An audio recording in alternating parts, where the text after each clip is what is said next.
Please subscribe to help you and your motorcycle perform better.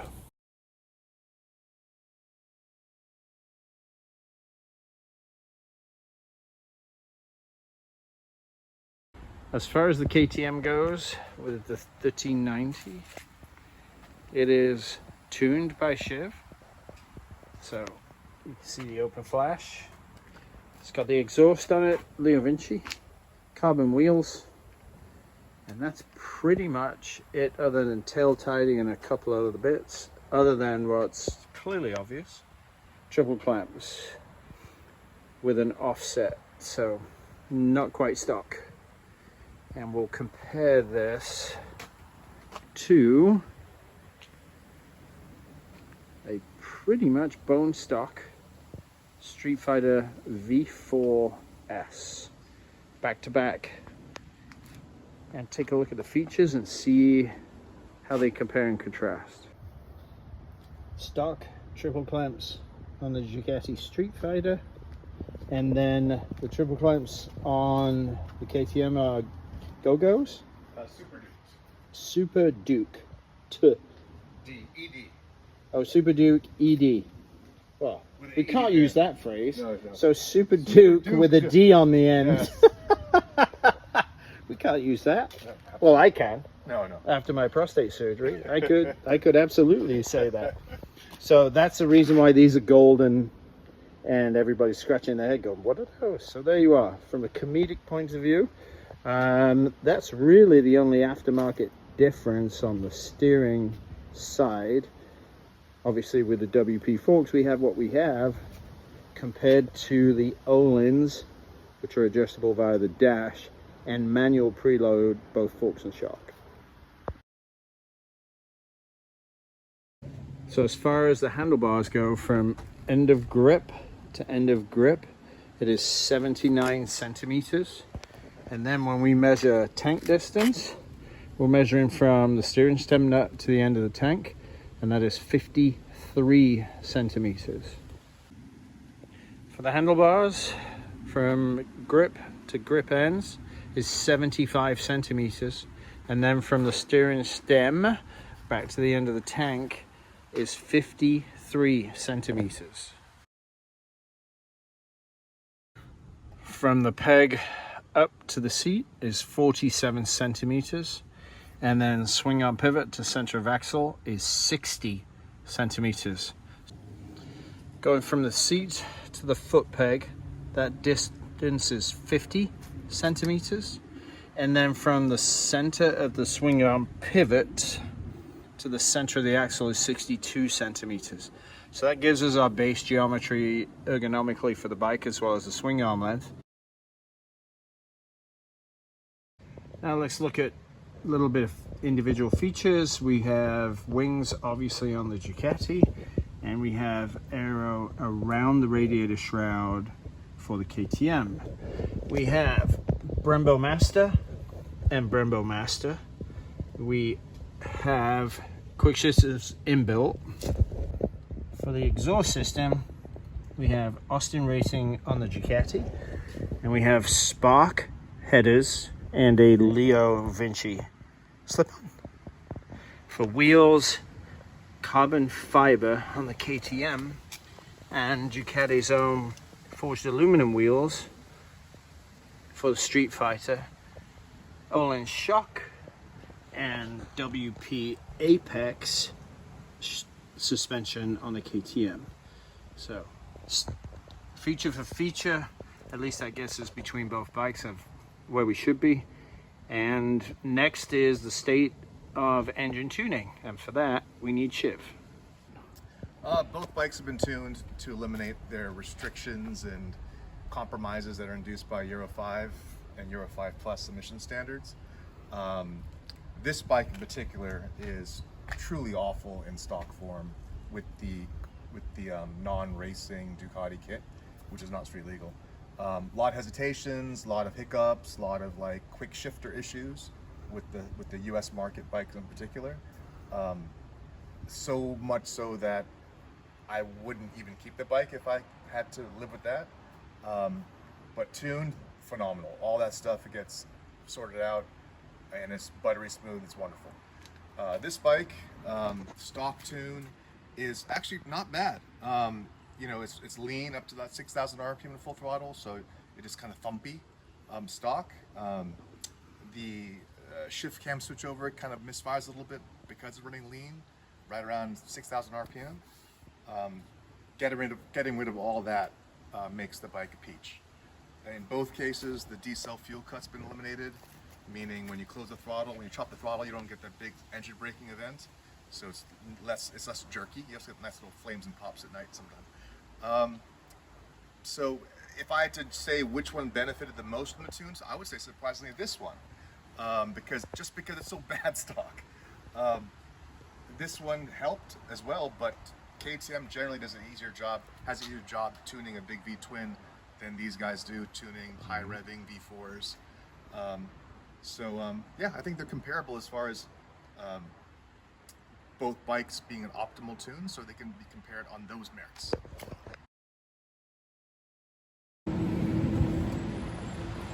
You're in Pro 1. That's okay. The fixed preset Pro 1. Okay. Right? So if you want to go there, and fixed preset Pro 1 with a preload of 40%. So we want to drop the preload to 20. Okay, so let's do that. Let's do damping. Okay, so preload. Pro 1 to 20. Do we have to have the engine running for that? Okay. Now that's that. So now that's 20, and here are the Pro 1 settings. Okay. So we're right in the middle, and we barely used half the travel. So let's go to 5, which would be softer. Yes. Okay. Then go to rebound. 12. We're towards max. Let's go to 8. Shock high speed compression took me out of the seat completely. So let's go to 2. 2. Low speed compression of 14. We're going to leave that alone. And shock rebound, let's bring that back to 12. Okay. So we have revised changes across the board for Pro 1, which hopefully will give me a little bit more time in the saddle instead of Dive is off. air time. So anti-dive is off. Any other adjustments we should know about? Nope. Okay, that's it. That's first stop, first change. Okay, out on Mainz Road, pulled over really quick. Those new settings on the KTM, oh, so nice, so plush. Shiv doesn't believe me. So no, that way. He's way up there somewhere, giggling, I'm sure. So overall, with all those changes we made, I actually wouldn't change much. I'd change the fork compression a little softer, probably numerically by 2. Rebound feels way more controlled, so I'd leave that alone, and preload at 20% was perfect. For the rear shock, for the conditions and the surface bumps and average compliance, probably 75-80% improvement overall in everything from sharp edges to rolling road surfaces to patchy repairs. Just much better. So Shiv, like I said, is off to test that.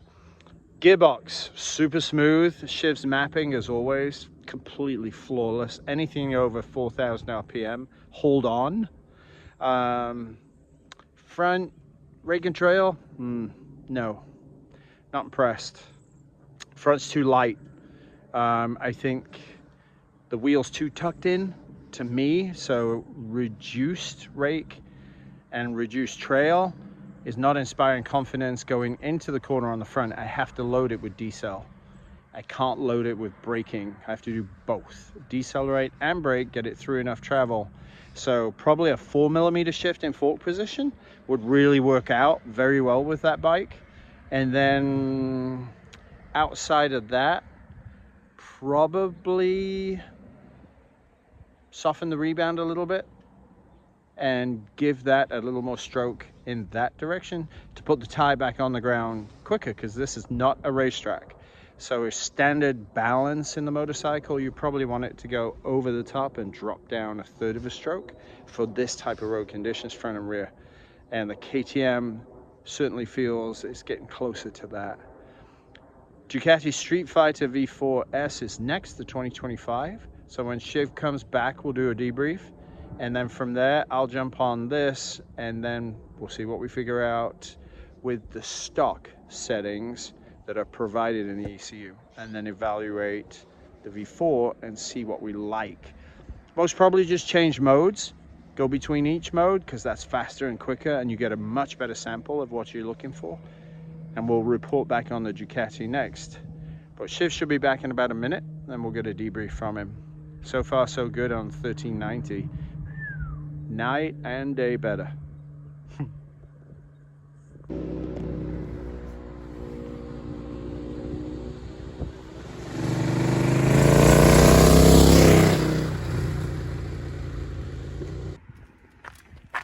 Feels like a different bike with your changes, but that's pretty common. That description. How is it different? Before, I kind of associated this bike with being more of a blunt object, meaning it was lovingly crude, everything about it. But it's not true. The chassis is really nice, and I finally can feel what makes it so nice. It always felt good on a track or in like a nice, perfectly smooth road. It always felt fine. The compact. It always felt fine. The compact dimensions, the rider triangle, the fact it felt like you were in a kid's bike. It just felt so tiny, right? You sit so far in front of it. But then that kind of sense of joy kind of decayed. The rougher the road got. And then you're left with thinking yourself, oh, well, this is the trade-off for that kind of fun when things are smooth. But that doesn't need to be the case, because now I'm kind of feeling that on these roads now. It's got compliance in areas I thought it never had before. And it's more so than just making everything soft. It managed to retain that kind of sharp nature, the sharp kind of input it responds to, while still being supple and compliant and plush over the nasty stuff that made you that took you out of the element a lot of times. Exactly. Yeah. So it's nice. It just made the breadth of ability much wider now, which I never thought it would do. All right. So very good. Thank you. KTM settings, because we're barely past halfway on travel, which supports what I said about geometry not being what we need it to be.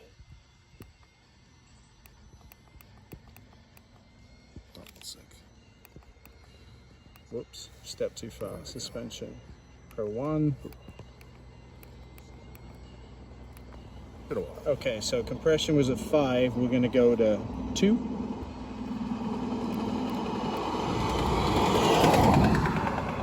We're going to go shock compression high. No, we're leaving rebound. Okay. We're going to go from, where are we? We're at absolute 2. Minimum 2. Let's go to 4. I want to bring that up a little bit because I could feel it really go through the stroke. There we go. Low is 14. Let's go ahead and make that 12. Get a little precision in it. And then shock rebound. We're at 12. Let's go to 10. Because that was a little bit wallowy.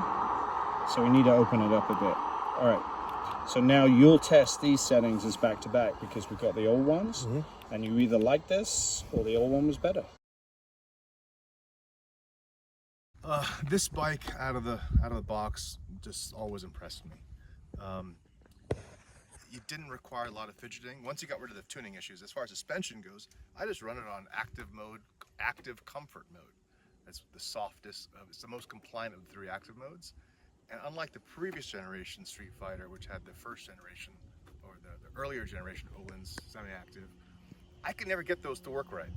Like no matter what I dicked with, it always felt like something was not right.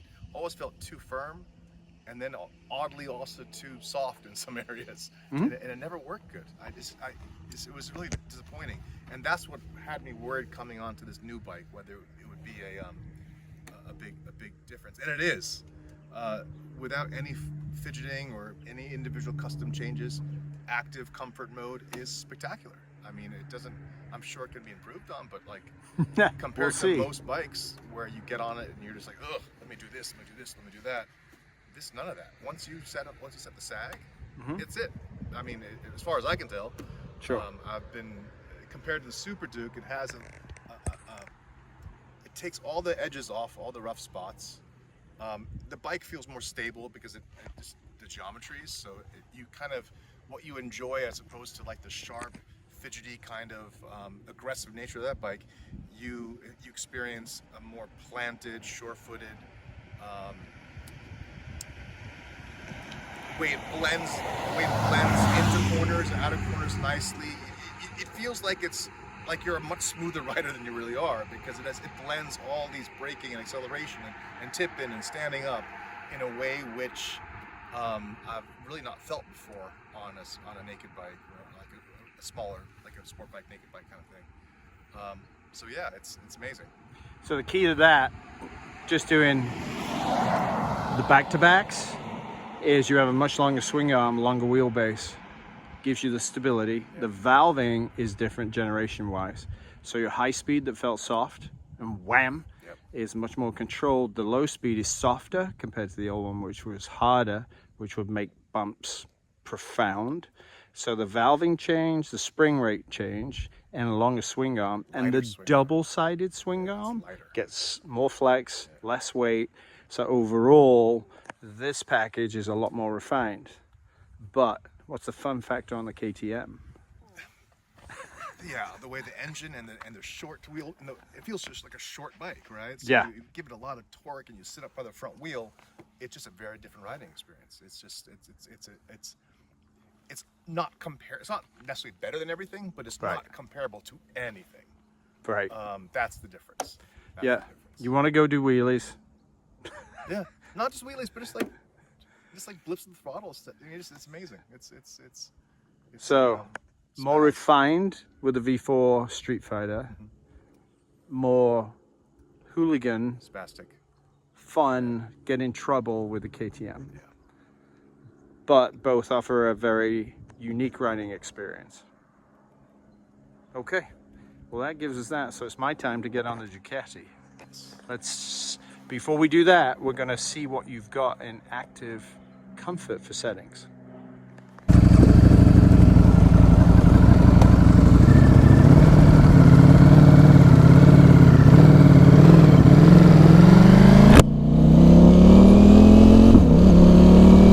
All right, let's see.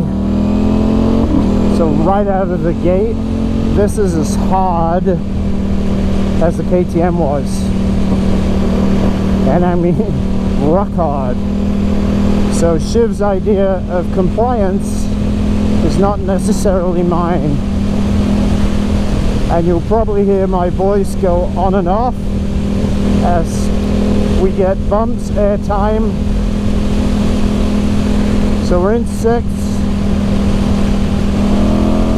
And as usual with Shiv's mapping, you can put it in any gear and pull on the throttle and it just pulls smooth as butter.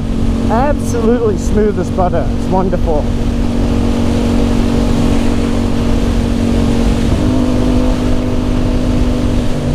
Okay, so we should be coming up to a couple of twisties. Oof. Wow, that is harsh.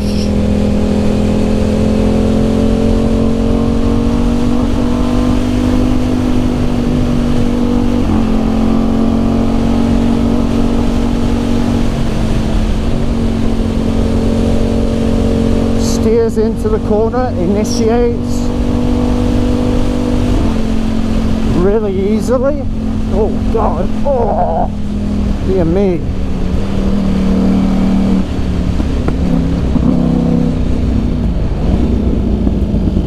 And this is my first time at Mines. So it looks like the 3rd and 4th gear will probably be best.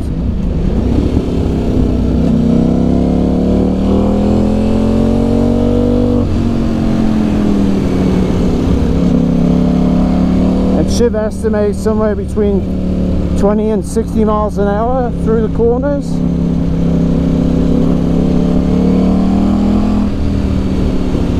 But definitely no compliance from my perspective, not anybody else's.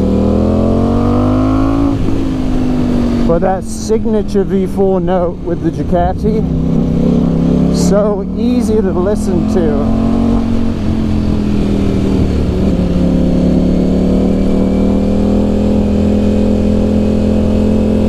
And it really shows crappy throttle control as well.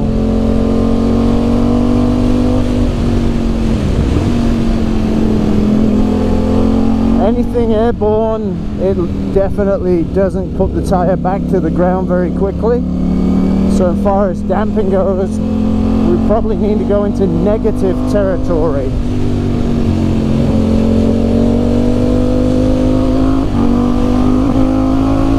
Yeah, you can hear the engine cut out as the rear wheel leaves the ground.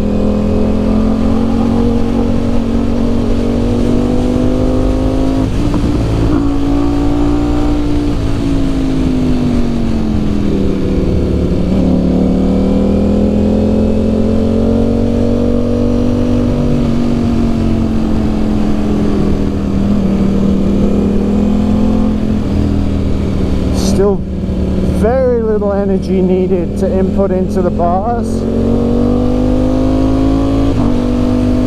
and the quick shift and gear changes are much more precise in the V4 than they are with the KTM. There's a clunk with the KTM which might just be kill time compared to the V4, which is just crisp on the shifting up and down.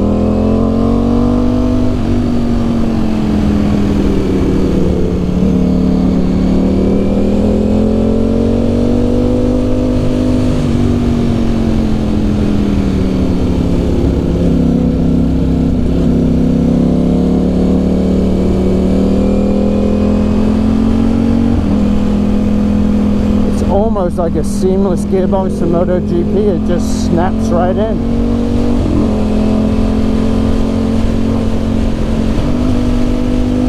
Instant tone change, no delay whatsoever. That's really impressive. And another dead critter, yep, another squirrel. Wasn't there a few minutes ago. Obviously part of the squirrel suicide squad. Alright.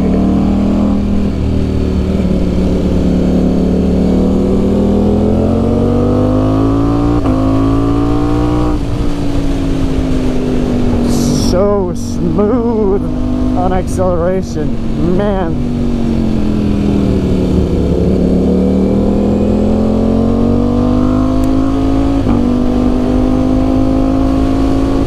And the higher speed does not create compliance. So in terms of damping, we definitely need the negative numbers.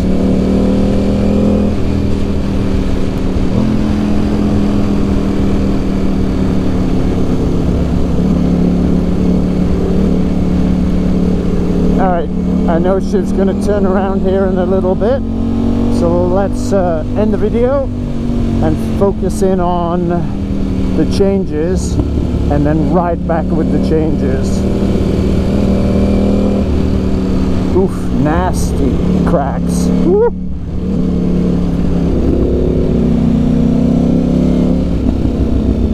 Here's our stop point. Let's turn around. Get it. Nope, still preview. No.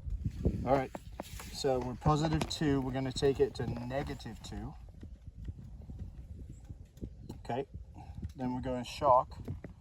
That was +1. We're going to -3. Brake support is still going to be +1. Oh, it's +2, so +1. And then steering damping we're ignoring at 0. Cruising doesn't matter, and we are out. So we need to go back all the way to the main dash. Try this. So now it's got an asterisk, meaning it's customized. Yep. Oh, I didn't know that. Okay. Yep. So now we go back to our stopping point and see how much more compliant it is. Okay, let's make sure it's the same. Let's see. Is that where you had it? No. No, that's your original. Oh, there we go. Okay. Oh, now there's another one called. Okay, I see. So we're in Active Comfort 2 now. Okay. So we've got to make sure that that is the mode we're riding. Yes. Back. You are correct, sir. Hold on. I see what you mean. So I go to back, and I go to exit, and I go to mode, and I see right now it's an Active Comfort 1, so I'm going to change that.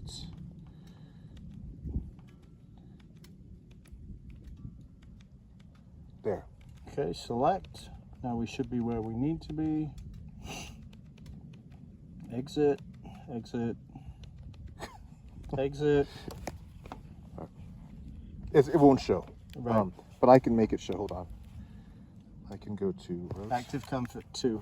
Okay, we're good. So we're good to go. Yep. All right, spin around and we'll send her back. This should be so much better. Okay, so There. we need it softer again, and we're at -2, and that's on the front fork, so we're going to go to -3. Okay, shock absorber -4, and then brake support 0. Whoops, there we go. That's all we can get out of that. Okay. If you still feel it's a little bit harsher than the KTM, then at this point our preload setup from setting sag is too stiff. So we need to go ahead and change the preload and actually increase our sag number from 35 to 40 to 40 to 45 in the front to get the compliance we need, whereas the back to me felt great. When I rode it, the back was a little firm, but I didn't feel like that was an issue with compliance based on spring. So I think at this point, if we get home, take 3 turns of preload, maybe 4 actually, out of the front fork, you'll get the same compliant ride as you will out of the KTM. I see. So now we need you to validate that this is better in terms of softness and compliance, but you're still going to feel the front end's tight.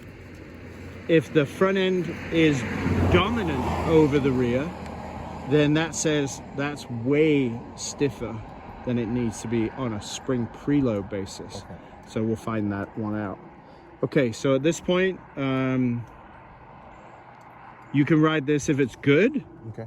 Keep riding it, and we'll go to the house. Okay.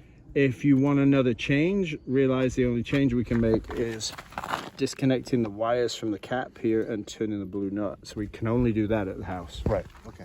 But overall, good. Better? Much better than 4. But the tables have turned, because now I find that to be more compliant and more settled. Yeah. Whereas this is still a little jittery in comparison. Yeah. So, but I think that's all preload. So when we get home, I'll soften all the preloads up. I see. You'll leave it in Active Comfort 2 with the settings we have, and then ride it and see what you think on that.